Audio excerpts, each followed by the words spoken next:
आज देखते हैं कि हमको यहाँ पे जो बात करनी है ISC 2019 8 मार्क्स का क्वेश्चन है। ठीक है, क्वेश्चन में क्या था कि आपके पास दो पार्टनर दिए हुए, एक पार्टनर का नाम क्या है अदिति, दूसरे वाले पार्टनर का नाम क्या है पारुल है। इनकी जो कैपिटल है वो कितनी है 35,000 ईच। अदिति और पारुल की कैपिटल कितनी है 35,000 ईच, हमको क्वेश्चन में दी हुई है। इनके जो प्रॉफिट एंड लॉस के रेशियो है वो कितने हैं 3:1। 3:1 का मतलब क्या है 3/4 और 1/4। यहाँ तक कोई दिक्कत तो नहीं है। 1 अप्रैल 2017 को यहाँ पे नया पार्टनर आती है, उनका नाम क्या है चंदा है। कितनी कैपिटल चंदा का जो शेयर है वो कितना है 1/5 इन द प्रॉफिट। यहाँ तक मेरी बात समझ में आ रही है। पार्टनर्स के नाम क्या है अदिति और पारुल। उनकी कैपिटल कितनी है 35,000 ईच। उनके जो प्रॉफिट एंड लॉस के रेशियो कितने हैं वो 3:1 है। 1 अप्रैल 2017 को नए पार्टनर कौन आता है चंदा आता है, जिनके जो शेयर कितने 1/5 शेयर है।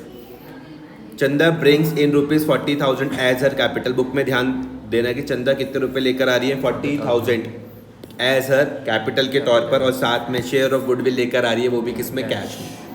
अब क्वेश्चन में क्या चीज़ है कि मुझको शेयर ऑफ गुडविल किस तरीके से कैलकुलेट करनी है, तो देखो नेक्स्ट टाइम पढ़ के देखना। Her share of goodwill is calculated on the basis of her capital contribution.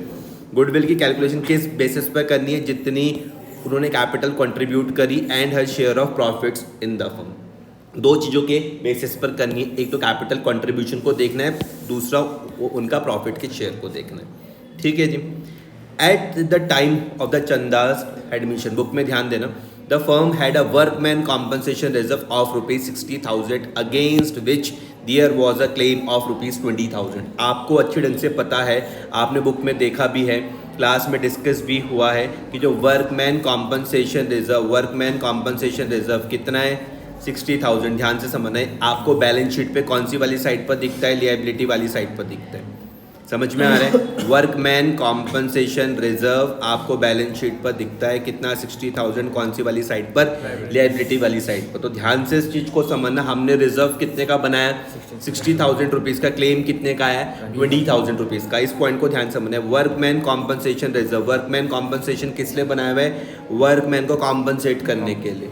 समझ में आ रहा, कितने रुपए का था 20,000 का था, लेकिन सिर्फ क्लेम कितना हुआ वर्कमैन कॉम्पनसेशन रिजर्व के कितने का था, सिर्फ क्लेम कितना है अभी हमारे कितने रुपए बच गए 40,000 रुपए बच गए। कितने बच गए 40,000 रुपीज बच गए। ध्यान से समझना, वर्कमैन कॉम्पनसेशन रिजर्व आपको कहाँ पर दिखता है, आपने कहा भैया हमको दिखता है बैलेंस शीट पर वर्कमैन कॉम्पनसेशन रिजर्व के तौर पर कितना 60,000, लेकिन क्लेम कितना है 20,000, बच कितने गए 40,000। इस 40,000 को हम लोग क्या करते हैं पार्टनर्स के बीच में बांट देते हैं। ध्यान से मेरी बात समझना, इस 40,000 को हम लोग क्या करते हैं पार्टनर्स के बीच में बांट देते हैं। ठीक है, 40,000 को हम किस में बांट देते हैं पार्टनर्स के बीच में। कौन से पार्टनर्स के बीच में हम बांटेंगे, ओल्ड पार्टनर्स के बीच में बांटेंगे। कौन से पार्टनर्स के बीच में, और कौन से रेशियो में बांट दोगे, ओल्ड रेशियो में बांट दोगे। सब समझ में आया। किसको, वर्कमैन कॉम्पनसेशन रिजर्व में कितने थे 60,000, क्लेम कितना हुआ 20,000, बचे कितने, इस 40 को आप पार्टनर्स के बीच में बांटोगे। समझ में आया, जिसके वजह से पार्टनर्स की कैपिटल क्या हो जाएगी, बढ़ जाएगी, L+L+L+। पार्टनर्स की कैपिटल क्या हो जाएगी, और जब पार्टनर्स की कैपिटल बढ़ती है तो हम उसको कहाँ पर लिखते हैं, क्रेडिट में लिखते हैं। इतनी मेरी बात समझ में आ रही है। उसके बी वाले में creditors of ₹8,000 were paid by Aditi privately for which she is not reimbursement. ध्यान से समझना, 8,000 रुपीज़ के क्रेडिटर्स थे। ध्यान से समझना, 8,000 रुपीज़ के क्रेडिटर्स थे, वो किसके द्वारा पे करे गए, अदिति के द्वारा, जो एक पार्टनर है। ठीक है, अदिति ने क्या करा, प्राइवेटली पे करा, for which she is not reimbursed. अभी तक उनको रियम्बर्समेंट नहीं मिला है। There was no change in the value of other assets and liabilities. बहुत सिंपल है कि जितने भी असेट्स एंड लायबिलिटीज थे वहाँ पर कोई चेंज हुए ही नहीं। आपको गुडविल की कैलकुलेशन करनी है, कुछ नहीं है, इसको आपको वर्किंग में साफ साफ करके दिखाना है। नहीं बनेगा ना, क्यों नहीं बनेगा, सुनो ना, सुन लो ध्यान से, पढ़ने तो दो, क्वेश्चन को पूरा रीड करने दो। आपको यहाँ पर क्या करना है, कैलकुलेट करना है क्या गुडविल ऑफ द फर्म, उसकी वर्किंग को साफ साफ करना है, और दूसरा है pass the necessary journal entries to record the above transactions. ठीक है, यहाँ पर कोई दिक्कत तो नहीं है। तो गुडविल की कैलकुलेशन करना देख लेते हैं। यहाँ पे समझना, calculation of the goodwill of the firm. सबसे पहले जो हमने बात करी वो हमने नेट वर्थ में बात करी। किस पे हमने बात करी, net worth including goodwill of the new firm on the basis of capital brought in by incoming partners. उसमें से हमने चंदा का जो शेयर था ध्यान से इस चीज़ को समझना, ठीक है। उसको हमने क्या कर दिया, माइनस कर देंगे। ध्यान से इस चीज़ को समझो, मैं इसको किस तरीके से आपको यहाँ पर समझा रहा हूँ। जो नए वाले पार्टनर का नाम क्या था, चंदा। तो चंदा कितने शेयर के लिए आती है, 1/5 शेयर के लिए आती है। कितने शेयर के लिए, 1/5। तो सपोज करते हैं, मान लो कि मैंने कहा ये मेरी पूरी फर्म का प्रॉफिट है, ये मेरी पूरी फर्म का प्रॉफिट है, ठीक है। 1 2 3 4 ये हो गया, मान लो 1/5 1/5 1/5 1/5 1/5। यहाँ तक कोई दिक्कत तो नहीं है, इतनी बात समझ में आ रही है। अगर मैं बोलता हूँ कि इन सबको टोटल करोगे तो टोटल क्या आ जाएगा, 1 आ जाएगा। इतनी बात समझ में आ रही। एक ही के ही मैंने 5 टुकड़े करे। अब मैं कहता हूँ जो मेरे पास जो चंदा है, जो मेरे पास चंदा है वो कितने शेयर के लिए, 1/5 शेयर के लिए आ रखी है। इतनी मेरी बात समझ में आ रही। अगर वो इस 1/5 शेयर के लिए, अगर वो इस 1/5 शेयर के लिए 40,000 दे रही है, तो इसका मतलब क्या हुआ कि अगर पूरी कैपिटल के बारे में मैं बात करूँ, ध्यान से समझना, अगर मैं पूरी कैपिटल के बारे में बात करूँ, पूरी फर्म की कैपिटल के बारे में बात करूँ, तो कितनी रहेगी वो, 40 40 40 40 40 2 लाख। समझ में आ रहा, इतनी बात समझ में आ रही है। मैंने कहा जो चंदा 1/5 शेयर के लिए आ रही, 1/5 शेयर के लिए कितनी कैपिटल ला रही है, तो इसके हिसाब से पूरी फर्म की कैपिटल कितनी होनी चाहिए, 40,000 मल्टीप्लाई बाय कितना, 1 2 3 4 5, 2 लाख रुपए। समझ में आया, ये 2 लाख रुपए कहाँ से है। आप क्या करोगे, 40,000 मल्टीप्लाई बाय 5/1। समझ में आ गया, समझ में आ गया। यहाँ तो कोई दिक्कत तो नहीं, 2 लाख। लेकिन एक्चुअल में है कितनी नेटवर्थ, तो वो हम देखते हैं। 35,000 ईच है और प्लस 40 इसकी, मान लो 35,000 और 40 ये कितनी हो रही टोटल, 35 तो 2 है ध्यान ना। से मेरी बात सुनो, ध्यान से। एक चीज़ तो ये रह गई, ये 35,000 ये समझ में आया आपको, 35,000 ये समझ में आया आपको, 40,000 ये समझ में आया, 40 कोई दिक्कत तो नहीं है। और 40,000 का के हो गए वर्कमैन कॉम्पनसेशन के, वर्कमैन कॉम्पनसेशन के। ये कहाँ से आए, ये यहाँ पे था कि मेरे पास वर्कमैन कॉम्पनसेशन रिजर्व था कितने का, 60,000 रुपीज़ का। और जो 20,000 का क्लेम आया तो 40,000 मेरे अभी रिजर्व के तौर पर बन गए। और ध्यान से समझना है, आपके पास जो वर्कमैन कॉम्पनसेशन बनता है, बनता भी कहाँ से, पार्ट ऑफ अ प्रॉफिट ही होता है। यहाँ तो कोई दिक्कत तो नहीं समझने में। और प्लस 8,000 के क्रेडिटर्स, ये क्या हैं, 8,000 के क्रेडिटर्स, ये क्या चीज़ है, creditors of ₹8,000 were paid by Aditi privately for which she is not to be reimbursed. समझ में आ गया या नहीं आया, कोई दिक्कत तो नहीं। तो इसके हिसाब से मेरे पास जो टोटल गुडविल जो बन रही है फर्म की, वो कितनी बन रही, 158,000, सॉरी गुडविल नहीं, टोटल जो नेट वर्थ है वो कितनी बन रही, 158,000। और जो इन दोनों का जो डिफरेंस आ रहा है कितना, 42,000, ये मेरे पास गुडविल हो गई पूरी फर्म की। ये मेरे पास फर्म्स गुडविल हो गई, ये मेरे पास किसकी हो गई, पूरी फर्म्स की गुडविल। समझ में आ गया। उसमें आप चंदा का शेयर निकाल लो, 42,000 मल्टीप्लाई बाय 1/5 कितना आ रहा है, 84,000। मैं फिर से समझा रहा हूँ, ध्यान से समझना। कैलकुलेशन करनी है आपको गुडविल की। सबसे पहले आपने नेट वर्थ निकाली, क्या निकाली, इसमें इंक्लूडिंग गुडविल भी है। नेट वर्थ की जो नई वाली फर्म रहेगी, न्यू फर्म की गुडविल कितनी रहेगी, किसके बेसिस पर, जो कैपिटल लेकर आया, कौन, इनकमिंग पार्टनर, जो नया वाला पार्टनर जो कैपिटल लेकर आया उसके बेसिस पर नेटवर्थ कितनी रहेगी।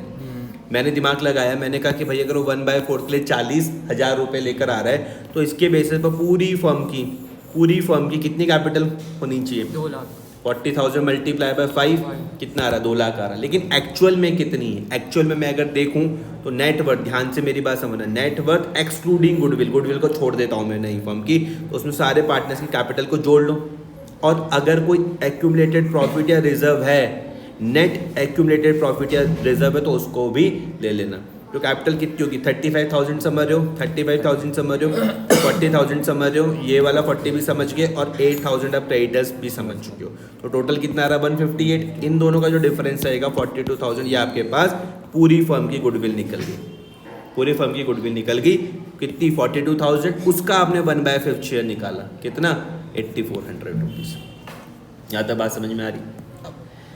यहाँ पर देखना, इस वाली एंट्री को आप समझते हैं पहला, कि आपके पास रिजर्व था। ध्यान से मेरी बात समझना है, जो वर्कमैन कॉम्पनसेशन रिजर्व है, आपके दिमाग में पिक्चर सेट होनी चाहिए कि कहाँ पर दिखता है, बैलेंस शीट पर वर्कमैन कॉम्पनसेशन रिजर्व 60,000 यहाँ पर दिखता है। समझ में आ रहा, लिएबिलिटीज वाली साइड पर दिखता है वर्कमैन कॉम्पनसेशन रिजर्व। लेकिन क्लेम कितना आया, 20,000 20,000 रुपीज़ का क्लेम आया। क्लेम कितना आया?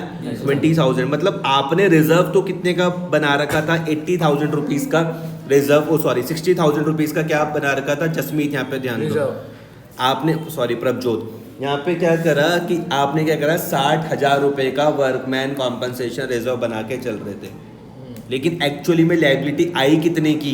20,000 की। समझ में आया? एल प्लस ये समझ में आ रहा? लाइबिलिटी कितने की आई? 20,000। और जो बच गए आपके, जो बच गए वो किसके बीच में बटेंगे? ओल्ड पार्टनर्स के बीच में। समझ में आ रहा? किसके बीच में बटेंगे? ओल्ड पार्टनर्स के बीच में। कौन से रेशियो में? ओल्ड रेशियो में। यहाँ तक बात समझ में? रटना कुछ नहीं है, सिंपल समझना, ध्यान से इस चीज़ को समझना। ये जो 60,000 का रिजर्व है बना भी कहाँ से होगा? प्रॉफिट से ही तो बना होगा। और जब ये प्रॉफिट से बना होगा उस टाइम पार्टनर्स कौन कौन थे? अदिति और पारुल ही तो थे। तो हमने सोचा कि भैया जो वर्कमैन कॉम्पनसेशन रिजर्व है, अगर एक अभी इस्तेमाल नहीं होता तो इसको किसके बीच में बढ़ता है? पार्टनर्स के बीच में बढ़ता है। समझ में आया? 60,000 का हमने रिजर्व बनाया था, उसमें से 20,000 जो इस्तेमाल हो गए, जो क्लेम के लिए आए, जो बच गए 40 वो हम पार्टनर्स के बीच में बांट देंगे। अब जब हम पार्टनर्स के बीच में बांटते हैं ना भाई, तो इनकी भी कैपिटल क्या हो जाएगी? बढ़ जाएगी। समझ में आ रहा कि नहीं आ रहा? यहाँ तक कोई दिक्कत तो नहीं है? समझ पा रहे हो? आपने रिजर्व कितने का बनाया था? 60,000 रुपीज़ का। क्लेम कितना आया? और जो बचा वो भी तो जो रिजर्व है, एक्यूमुलेटेड प्रॉफिट ये तो है, वो तो पार्टनर्स के बीच में बढ़ जाएगा, उनकी कैपिटल को बढ़ा देगा। समझ में आया? 30,000 और 10,000 कौन से रेशियो में बटेगा? आप बोलोगे भैया ओल्ड रेशियो में बटेगा। कौन से उसमें बटेगा? ओल्ड रेशियो में बटेगा। Being the liability for the workman compensation claim credited and a surplus workman compensation reserve transferred to old partners capital account in their old profit sharing ratio। समझ में आ गया? अगली एंट्री हमने क्या करा? Creditors to revaluation. ध्यान से समझना। Being the creditors of ₹8,000 paid by Aditi privately for which she is not to be reimbursed. ध्यान से इस चीज को समझना। 8,000 रुपीज सॉरी 8,000 रुपीज के क्रेडिटर्स किसने पे कर दिए? अदिति ने पे करे। अब हमारे यहाँ से तो क्रेडिटर कम हो गए, लायबिलिटी मेरे पास से कम हो गई। और जब लायबिलिटी कम होती है हम कहाँ लिखते हैं? डेबिट में। और लायबिलिटी कम होने के वजह से मेरा फायदा हो गया, तो एन प्लस मैंने क्या समझाया था? नॉमिनल का क्रेडिट। नॉमिनल का क्रेडिट क्या था? Credit all income and gain. Credit all income and gain. समझ में आ गया ये वाली बात? यहाँ तक कोई दिक्कत तो नहीं है? 8,000 वाली बात समझ में आ गई? अगर आपको रिवैल्यूएशन ध्यान से समझ में आ रहा है, रिवैल्यूएशन अकाउंट समझ में आ रहा है, एक ही तो ट्रांजेक्शन थी और तो कोई ट्रांजेक्शन थी ही नहीं, यही वाली तो ट्रांजेक्शन थी। तो अगर आपके दिमाग में थोड़ी सी पिक्चर बन रही है तो किस तरीके की बनेगी कि भैया ये बनाया हमने रिवैल्यूएशन अकाउंट, और यहाँ पर हम क्या लिखेंगे? By creditors. इतना समझ में आ रहा? कितना? 8,000। और कोई एंट्री तो है नहीं, तो 8,000 यहाँ पर भी आ जाएगा। और यहाँ पे लिखेंगे हम टू पार्टनर्स कैपिटल अकाउंट। जो नाम थे इनके, क्या क्या नाम थे? अदिति और पारुल, इनके बीच में ओल्ड रेशियो में बांट देंगे। तो आपको ये भी समझ में आ चुका होगा। Revaluation to Aditi capital to Parul capital 8,000 6,000 और 2,000। यहाँ तक कोई दिक्कत तो नहीं। इसके बाद थी जो वो अपनी प्रीमियम फॉर गुडविल आई थी, bank account debit to Chanda's capital to premium for goodwill. यहाँ तक कोई दिक्कत? और आपको ये भी पता है कि premium for goodwill old partners के बीच में बढ़ती है कौन से रेशियो में? ओल्ड में नहीं, सेक्रीफाइस रेशियो में बढ़ती है। कौन से में? सेक्रीफाइस रेशियो में बढ़ती है। ठीक है। प्रीमियम फॉर गुडविल किसके बीच में बटेगी? ओल्ड पार्टनर्स के बीच में। कौन से रेशियो में? सेक्रीफाइस रेशियो में। और जब बटेगी तो पार्टनर्स कैपिटल को क्या कर देगी? बढ़ा देगी। यहाँ तक कोई दिक्कत तो नहीं? पक्का? एंट्री में किसी भी तरीके की कोई भी प्रॉब्लम हो तो बताओ यार, ये चीज़ समझ में नहीं आई। समझ में आ गया? Creditors of ₹8,000 were paid by Aditi privately for which she is not to be reimbursed. ठीक है, उसके लिए हमको रियम्बर्समेंट नहीं करना, उसने क्या करा? प्राइवेटली पे कर दी थी। वर्कमैन कॉम्पनसेशन वाली बात समझ में आई? यहाँ तक कोई दिक्कत तो नहीं है? ठीक है, आगे बढ़ते हैं। एक और क्वेश्चन में आज हम चर्चा करने वाले ISC 2020 12 नंबर का क्वेश्चन है। ISC 2020 12 नंबर का क्वेश्चन। एक बार पूरा क्वेश्चन पढ़ के देखते हैं, फिर देखते हैं क्या क्या है इसमें। ठीक है,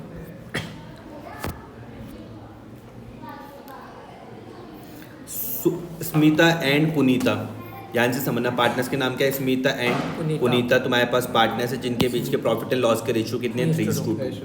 स्मिता और पुनीता तुम्हारे पास पार्टनर है जिनके पास प्रॉफिट एंड लॉस के रेशियो कितने हैं? उनकी यहाँ पे बैलेंस शीट दी हुई कब की? 31 मार्च 2019 की। स्मिता पुनीता तुम्हारे पास पार्टनर से, प्रॉफिट एंड लॉस के रेशियो कितने हैं 3:2। बैलेंस शीट वहाँ पे कब की दी हुई 31 मार्च 2019। Balance sheet of Smita and Punita as at 31 March 2019। Sundry creditors, bank loan, general reserve, capital Smita की और पुनीता की, cash in hand, sundry debtor, provision for debts, doubtful debts, furniture और stock. On 1st April 2019, Meeta is admitted as a new partners on the following terms. New profit sharing ratio दिए हुए आपको स्मिता के, पुनीता और मीता के बीच में कितना 5:3:2। प्रोविजन फॉर डाउटफुल डेट्स यहाँ पे दिया हुआ है to be raise to 10% of the debtors. Punita to take over the firm's investment not recorded in the books at ₹3,000। Goodwill of the firm to be valued at ₹50,000. Meeta to bring cash for a share of goodwill.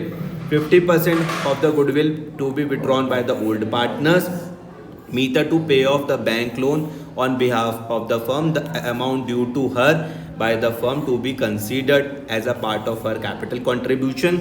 Meeta to bring in the balance of her capital in cash so as to make her capital equal to the 1/5 of the total capital of the firm. ठीक है, book में ध्यान दो, आपको यहाँ पे entries डालनी है, general entries at the time of Meeta admission, और क्या बनाना है, बैलेंस शीट बनानी है किसके, रिकॉन्स्टिट्यूटेड फर्म की। ठीक है, अगर क्वेश्चन में मान लो कि आपको रिवैल्यूएशन और पार्टनर्स कैपिटल की ज़रूरत पड़ती है तो वो आप वर्किंग नोट में बना लो। ठीक है, स्टार्ट करते हैं फटाफट से।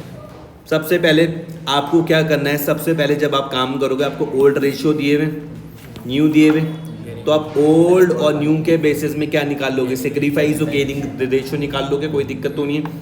सेक्रीफाइस या गेनिंग रेशियो निकाल लेना, क्योंकि आपको कौन कौन से रेशियो दिए हुए, आपने कहा कि भैया हमको दिए हुए कौन से, ओल्ड रेशियो, और कौन से दिए हुए, न्यू रेशियोज। यहाँ तक बात समझ में आ रही है। ओल्ड और न्यू के बेस में आप क्या निकाल लेना, सेक्रीफाइस या फिर गेन, जो भी होगा। समझ में आ रहा, पहला काम कर लोगे, जल्दबाजी कुछ नहीं करनी है। स्केल रखना साथ में, कैलकुलेटर भैया साथ में रखना, ठीक है, पहला काम। दूसरा देखते हैं, दूसरा यहाँ पर देखो क्या है, provision for doubtful debts to be raise to 10% of the debtors. Provision तुम्हारे पास बढ़ रहे हैं कम हो रहे, बढ़ रहे। आपने कहा कि भैया provision for doubtful debts to be raise to 10% of the debtors. तो भैया डेटर्स कितने हैं तुम्हारे पास यहाँ पे, 22,000। 22,000 के डेटर्स है ना, 22,000 का 10% क्या हो गया, 2200। लेकिन आपने प्रोविजन कितने का बना रखा, 2,000 रुपये का। अब 2,000 का प्रोविजन बढ़ के कितना हो गया, 2,200 रुपये, मतलब 200 रुपये का प्रोविजन और बढ़ गया। समझ में आ रहा या नहीं आ रहा। Provision for doubtful debts to be raise to, इस चीज़ का ध्यान रखना, किस चीज़ का ध्यान रखोगे, टू मतलब तक, कहाँ तक, टू मतलब तक, कहाँ तक, 10% ऑफ डेटर्स तक। समझ में आ गया। 22,000 का जो 10% है वो कितना हो गया, 2,200। ठीक है, पहले कितना था, 2,000 से कहाँ तक पहुँच गया, 22, कितना बढ़ गया, प्लस 200। अब आपको पता है कि प्रोविज़न बढ़ने के वजह से, प्रोविज़न बढ़ने के वजह से मेरे डेटर्स की वैल्यू कम हो जाएगी। सन्डी डेटर्स मेरे पास क्या है, असेट्स हैं, असेट्स की वैल्यू क्या हो जाएगी, कम हो जाएगी। समझ में आ रहा या कोई दिक्कत तो नहीं है, पक्का इतनी बात समझ में आ रही है। तो ये देखो आपके पास revaluation DR to provision for doubtful debts, ये 200 रुपये, 200 रुपये। समझ में आ गया, कोई दिक्कत पहली वाली में, पक्का। और नई वाली बैलेंस शीट पे ध्यान से समझना, जैसे ही आपने एंट्री डाली आप रिवैल्यूएशन भी बना लेना, एक वर्किंग नोट में रिवैल्यूएशन अकाउंट भी प्रिपेयर कर लेना, ठीक है, 200 रुपये 200 रुपये के साथ। और नई वाली बैलेंस शीट में जहाँ पहले आपने कितने से माइनस किया था, मैंने कहा सारे फॉर्मेट साथ में बना लेना जितनों की भी रिक्वायरमेंट है। मेन क्वेश्चन में तुमको क्या क्या कहा हुआ, जनरल कहा हुआ और बैलेंस शीट कहा हुआ, इन दोनों को मेन क्वेश्चन में लिख देना, बाकी सब कुछ वर्किंग नोट में आप बना लेना। समझ में आ रही बात भैया, पहले वर्किंग नोट बना के फिर कर सकते हैं या पहले ये दोनों? लगभग तुमको एवरेज जगह तो पता चली जाएगी। पहले मेन क्वेश्चन का पार्ट करना, फिर उसके बाद वर्किंग नोट करना, ठीक है। साफ क्वेश्चन करना, जल्दबाजी किसी चीज़ की भी नहीं करनी। आपको ये वाली बात समझ में आ गई कि जो मेरे पास जो सन्डी डेटर है कितने, 22 और 2,000 रुपये।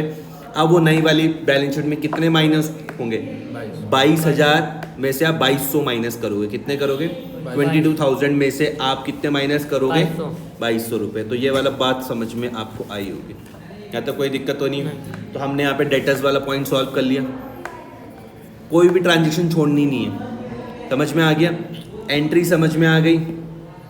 इसी तरीके से करना है। ये देख लिया आपने। इसको देखने के बाद एंट्री भी लिख दो, साथ में बैलेंस शीट में भी साथ साथ कर दिया, बैलेंस शीट में भी साथ साथ कर दिया। ठीक है, उसके बाद क्या है, नेक्स्ट है यहाँ पर Punita to take over firm's investment. ध्यान से मेरी बात समझना। पुनीता कौन था?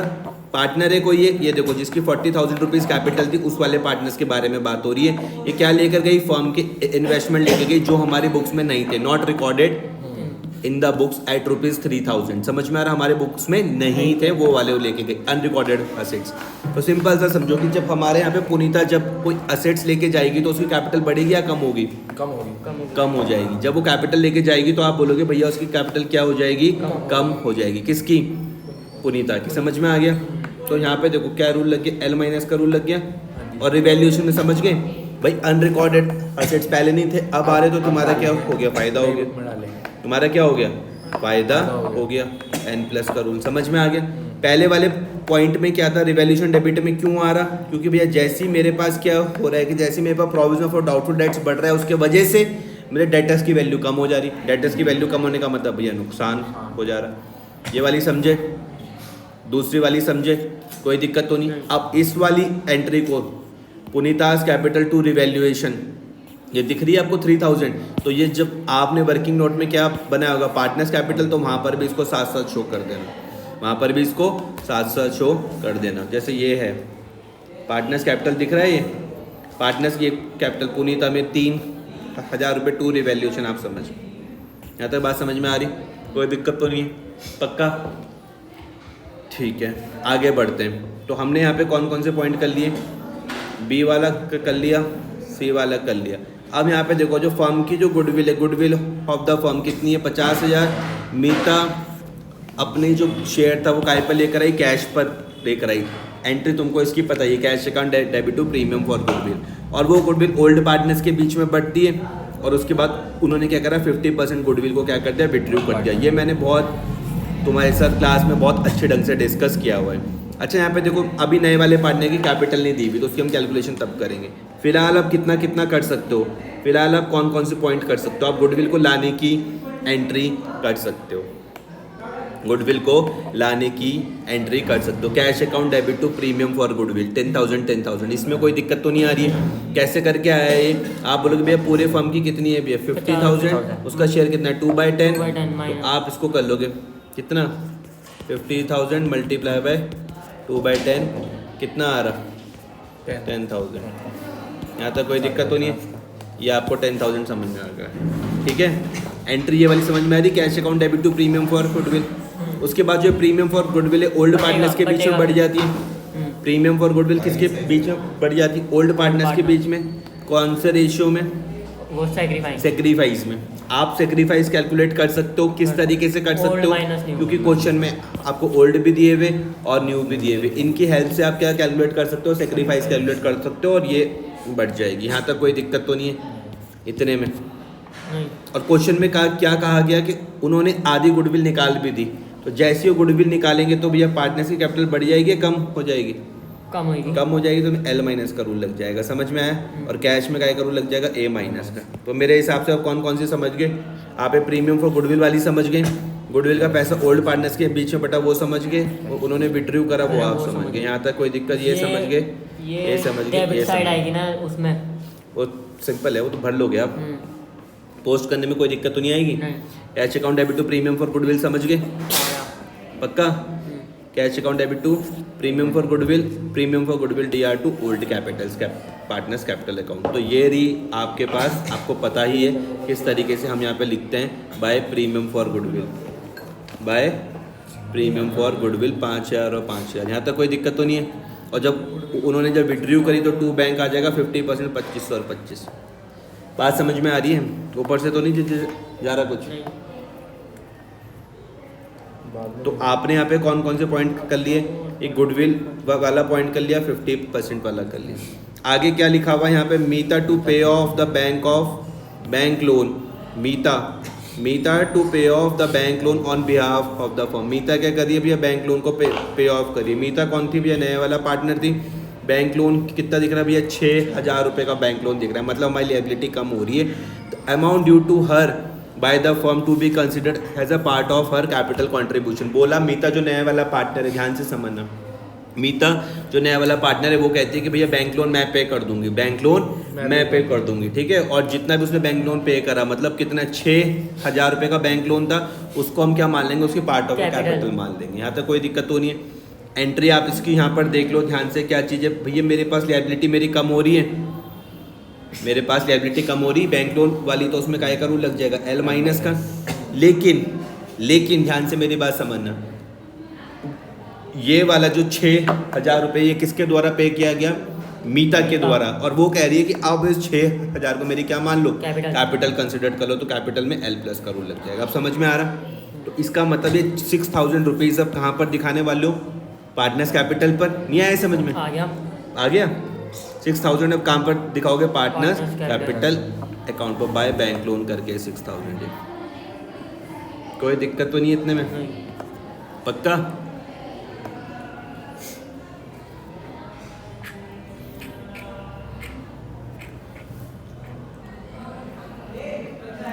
आगे Meeta to bring in the balance, जो भी बैलेंस बचा, मतलब 6,000 रुपये तो यहीं पर ही कंसिडर्ड हो गए, जो भी बचा वो बोलती है भैया मैं कैश में ले आऊँगी, so as to make her capital equal to the 1/5 of the total capital, मतलब जो भी पूरी फर्म की जो कैपिटल रहेगी उसका 1/5 मीता लिया जाएगा।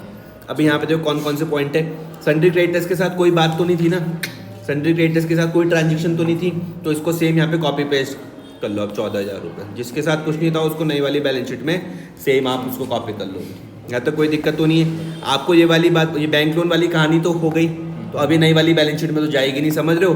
तो ये जो बैंक लोन है ये नया वाला बैलेंस शीट में क्यों नहीं जा रहा, समझ रहे हो ना, क्यों, क्योंकि हम उसको पे ऑफ कर चुके। किसने पे करा, मीता ने उसको पे ऑफ करा, तो नई वाली बैलेंस शीट में तो आप लिखोगे नहीं। रिजर्व्स के बारे में कुछ कहानी थी, क्या थी, रिजर्व्स के बारे में कोई बात तो थी नहीं। और आपको पता है रिजर्व्स किसके बीच में बटेगा, कौन से रेशियो में, ओल्ड रेशियो में। तो ये 10,000 आप ओल्ड पार्टनर्स के बीच में ओल्ड रेशियो में बांट देना, और ये कैपिटल इनकी ओपनिंग कैपिटल जो दी हुई है, समझ में आ रहा।